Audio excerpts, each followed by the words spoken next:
I'm a mechanical engineering professor at the University of Pennsylvania, and my favorite hobby is photography. And as I travel around the world, I love taking photographs like these so I can remember all the beautiful and interesting things that I've seen. But what I can't do is record and share how these objects feel to touch. And that's kind of surprising because your sense of touch is really important. It's involved in every physical interaction you do every day, every manipulation task, anything you do in the world. And so the sense of touch is actually pretty interesting. It has two main components. The first is tactile sensations, things you feel in your skin. And the second is kinesthetic sensations. And this has to do with the position of your body and how it's moving and the forces you encounter. And you're really good at incorporating both of these types of sensations together to understand the physical interactions you have with the world and understand as you touch a surface, is it a rock? Is it a cat? Is it a bunny? What is it? And so as an engineer, I'm really fascinated, and I have a lot of respect for how good people are with their hands, and I'm intrigued and curious about whether we could make technology better by doing a better job at leveraging the human capability with the sense of touch. Can I improve the interfaces to computers and machines by letting you take advantage of your hands? And indeed, I think we can, and that's at the core of a field called haptics, and this is the area that I work in. It's all about interactive touch technology. And the way it works is you move your body through the world. If, as an engineer, I can make a system that can measure that motion and then present to you sensations over time that kind of make sense, that match up with what you might feel in the real world, I can fool you into thinking you're touching something, even though there's nothing there. All right, so here are 3 examples, and these are all done from research in my lab at Penn. The first one is all about that same problem that I was showing. How can we capture how objects feel and recreate those experiences? And so the way we solve this problem is by creating a handheld tool that has many different sensors inside. It has a force sensor, so we can tell how hard you're pushing. It has motion tracking, so we can tell exactly where you've moved it. And it has a vibration sensor, an accelerometer inside, that detects the shaking back and forth of the tool that lets you know that's a piece of canvas and not a piece of silk or something else. Then we take the data that we record from these interactions. Here's 10 seconds of data. You can see how the vibrations get larger and smaller depending on how you move. Then we make a mathematical model of those relationships and program them into a tablet computer so that when you take the stylus and go and touch the screen, that voice coil actuator in the white bracket plays vibrations to give you the illusion that you're touching the real surface. Just like if you drag back and forth on the real canvas. We can create very compelling illusions. We can do this for all kinds of surfaces. And it's really a lot of fun.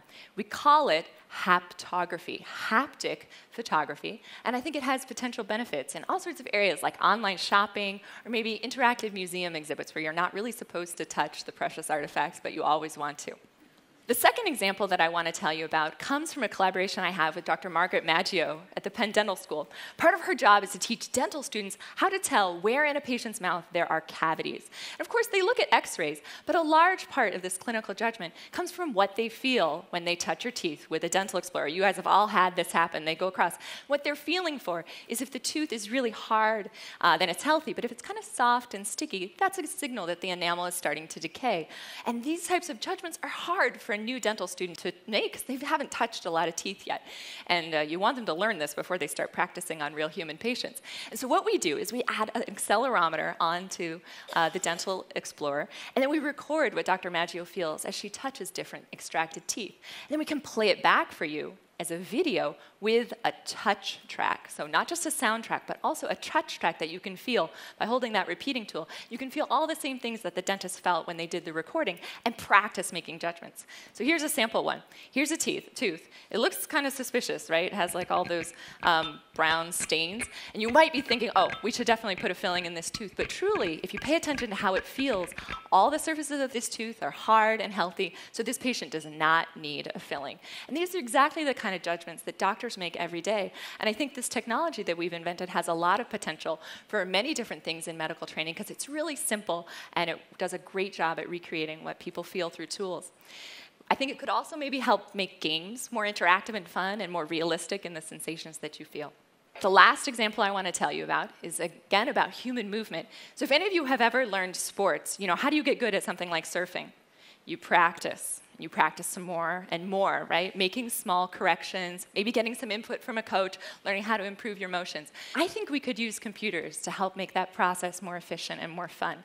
And so here, for example, if I have 6 different arm movements that I want you to learn, you could come into my lab at Penn and try out our system. We use a Kinect to measure your motions.